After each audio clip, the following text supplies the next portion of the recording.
So this government shutdown that some people are calling the Epstein shutdown, as it goes into its fourth week, it's been 21 days already, cracks in the American promise are beginning to show. Congress is out of the session. The government's shutting down. Millions of people are about to feel that in their wallets and on their tables as we have furloughed workers that may or may not receive their paycheck after this period, and EBT that's put in danger. So in the meantime, rather than come to a resolution about that, Speaker Mike Johnson is actually keeping the Congress closed. He's blocking in the swearing in of a tie-breaking vote with a new congressperson that would be the tiebreaker for the releasing the Epstein files. SNAP benefits are days away from expiring as the USDA has no money.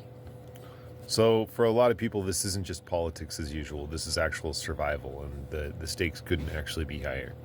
Meanwhile, you have recession indicators going off left and right. You have people unable to pay their mortgages. You have people unable to pay their car payments.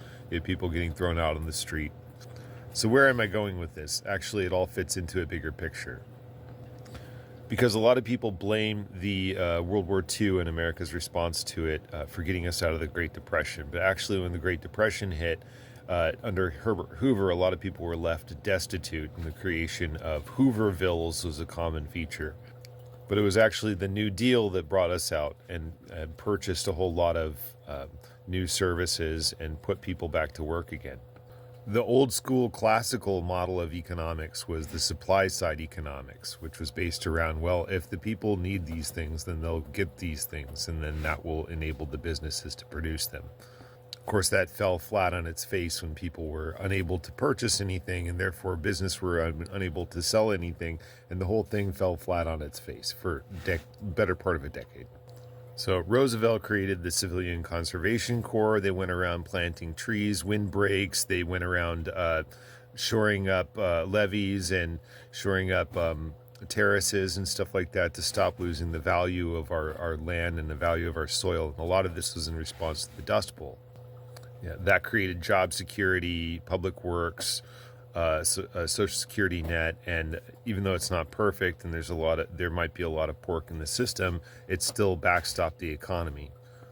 So fast forward to current day, and the current economy basically operates under the assumption that it is there, and we haven't had a Great Depression since then for these reasons. So this is basically a rugging or a rug pull of the American promise and an erasure of all of that. And that's Russ Vought's actual agenda here. So we need to band together to advocate for a Civilian Conservation Corps again.